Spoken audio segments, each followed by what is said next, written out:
KPK bergerak menuju Bengkulu. Pada tanggal 23 November 2024 sekitar pukul 7, tim mengamankan beberapa pihak. Dana korupsi, pemerasan, dan gratifikasi di lingkungan pemerintah Provinsi Bengkulu yang untuk detailnya akan disampaikan oleh Bapak Alexander Marwata. Silakan, Pak. Ya.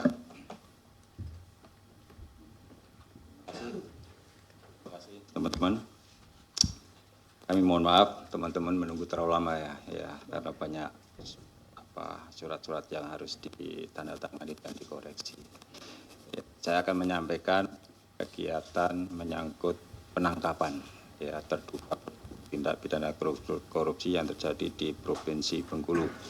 Perkara ini sudah dilakukan ekspos tadi sore ya setelah para terduga pelaku datang ke KPK, dan dalam ekspos tersebut dihadiri oleh 3 pimpinan, saya, Pak Nawawi, dan Pak Tanak. Dan berdasarkan kecukupan alat bukti, kami sepakat untuk menaikkan perkara ini ke tahap penyidikan. Jadi Pak Tanak juga setuju, artinya beliau juga tidak keberatan dengan adanya kegiatan-kegiatan penangkapan seperti ini. Jadi jangan ditanyakan lagi besok kalau ada Pak Tanak itu kan. Nah, dari rangkaian penyelidikan, ini perkara ini dimulai penyelidikan dari bulan Mei. Ya, jadi sudah lama sebetulnya. Jadi proses penangkapan ini bukan tiba-tiba seketika ya, tetapi didahului dengan proses penyelidikan berdasarkan informasi yang diterima dari masyarakat atas adanya mobilisasi ya terkait dengan akan ikut sertanya yang bersangkutan tersangka petahana gubernur untuk mengikuti pilkada nanti pada bulan November yang hari Rabu nanti akan dilakukan pencoblosan. Nah, selanjutnya dari rangkaian penyelidikan dan berdasarkan keterangan pihak-pihak dan informasi, KPK mendapatkan informasi pada hari Jumat kemarin tanggal 22 November 2024 terdapat dugaan penerimaan sejumlah uang oleh saudara EF alias AC selaku ajudan Gubernur Bengkulu dan saudara IF selaku Sekretaris Provinsi Daerah Bengkulu yang dimaksudkan untuk saudara RM selaku Gubernur Bengkulu. Selanjutnya sebagai tindak lanjut atas laporan masyarakat tersebut, KPK bergerak menuju Bengkulu. Pada tanggal 23 November 2024 sekitar pukul 7, tim mengamankan beberapa pihak yaitu saudara SR selaku Kepala Dinas Tenaga Kerja dan Transmigrasi Provinsi Bengkulu. Ini diamankan di rumahnya ya, sekitar pukul 7. Kemudian SF, Kepala Dinas Kelautan dan Perikanan Provinsi Bengkulu, juga di rumahnya sekitar pukul 7.30. SD, Kepala Dinas Pendidikan dan Kebudayaan di daerah Bengkulu, sekitar pukul 8.30.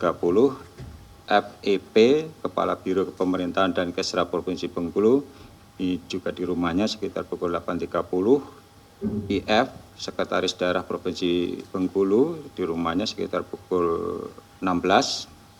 Kemudian TS, Kepala Dinas Pekerjaan Umum dan Tata Ruang Provinsi Bengkulu, di rumahnya sekitar pukul 19.30. RM, ini Gubernur Bengkulu di Serangai, Bengkulu Utara, sekitar pukul 20.30. Dan EF, alias AC, ajudan Gubernur Bengkulu di Bandara Fatmawati, Bengkulu. Selain itu, tim juga mengamankan sejumlah uang dan barang bukti di berbagai tempat, yaitu catatan penerimaan dan penyaluran uang sejumlah 32,5 juta rupiah, 32.550.000 rupiah pada mobil SD. Kemudian catatan penerimaan dan penyaluran uang tunai sejumlah 120 juta rupiah pada rumah saudara FEP. Kemudian uang tunai sejumlah 370 juta pada mobil saudara RM. serta catatan penerimaan dan penyaluran uang tunai sejumlah total sekitar 6,5 miliar dalam mata uang rupiah, dolar Amerika, dan dolar Singapura pada rumah dan mobil saudara EF. Sehingga total uang yang diamankan pada kegiatan penangkapan ini adalah sejumlah sekitar 7 miliar rupiah dalam mata uang rupiah, dolar Amerika, dan dolar Singapura. Adapun konstruksi perkaranya diduga telah terjadi tindak pidana korupsi sebagai berikut. Pada bulan Juli tahun 2024, Saudara RM menyampaikan bahwa yang bersangkutan membutuhkan dukungan berupa dana dan penanggung jawab wilayah dalam rangka pemilihan gubernur Bengkulu pada Pilkada serentak bulan November 2024. Selanjutnya pada sekitar bulan September sampai dengan Oktober 2024, Saudara IF mengumpulkan seluruh ketua OPD dan kepala biro di lingkup Pemda Provinsi Bengkulu dengan arahan untuk mendukung program Saudara RM yang mencalonkan diri kembali sebagai Gubernur Bengkulu. Saudara SF menyerahkan uang sejumlah 200 juta rupiah kepada Saudara RM melalui Saudara EP dengan maksud agar Saudara SF tidak dinonjobkan sebagai kepala dinas. Saudara TS mengumpulkan uang sejumlah 500 juta yang berasal dari potongan anggaran ATK, alat tulis kantor, potongan SPPD, surat perintah perjalanan dinas, dan potongan tunjangan pegawai. Terkait hal tersebut, Saudara RM pernah mengingatkan Saudara TS, apabila Saudara RM tidak terpilih lagi menjadi gubernur, maka Saudara TS akan diganti. Saudara SD mengumpulkan uang sejumlah 2,9 miliar. Saudara SD juga diminta Saudara RM untuk mencairkan honor PTT pegawai tidak tetap dan GTT guru tidak tetap seprovinsi Bengkulu sebelum tanggal 27 November tahun 2024. Jumlah honor per orang adalah 1 juta.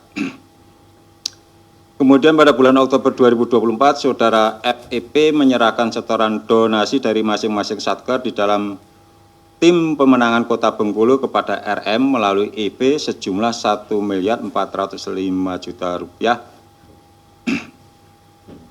Kemudian selanjutnya para pihak tersebut dibawa ke Jakarta. Tadi sudah dibawa ke Jakarta dan kemudian dilanjutkan dengan pemeriksaan kepada para pelaku terduga korupsi.